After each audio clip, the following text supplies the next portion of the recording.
गजपति जिला परिषदर 54तम बैठक अनुष्ठित। गजपति जिला परिषदर 54तम बैठक स्थानीय जिला परिषद सम्मेलन कक्ष अनुष्ठित होइछि। एही बैठक में जिला परिषद अध्यक्ष गाबरा तिरुपति राव अध्यक्षतार गजपति जिलापाल अक्षय सुनील अग्रवाल प्रत्यक्ष तत्वावधान में बैठक अनुष्ठित होइतिला।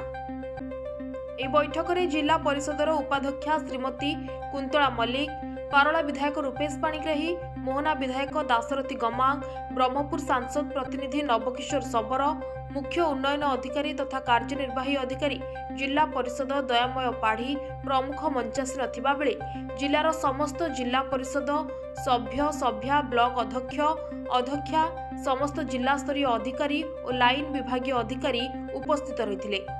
बैठक में स्वागत भाषण पूर्वक मुख्य उन्नयन अधिकारी तथा कार्यनिर्वाही अधिकारी जिला परिषद दयामय पाढ़ी समस्त जिला परिषद सभ्य सभ्या माननकु स्वागत जणाइथिले। एही बैठक में जिले में कार्यकारी करा जाउथिबा विभिन्न विभाग तथा ग्राम्य पानीय जल और परिमल विभाग, ग्राम्य उन्नयन विभाग, रास्ता और कोठाबाड़ी, कृषि और कृषक सशक्तिकरण, शिक्षा स्वास्थ्य और परिवार कल्याण, बेसामरिक जोगाण और खाद्य प्रक्रियाकरण, जलसेचन प्रकल्प, मेगा जलसेचन, क्षुद्र जलसेचन, छेलीगढ़ प्रकल्प, उद्यान, जल छाया, पशु संपद, मत्स्य विभाग भली विभिन्न योजना एवं एहार कार्यकारी को नहीं आलोचना होइतिला।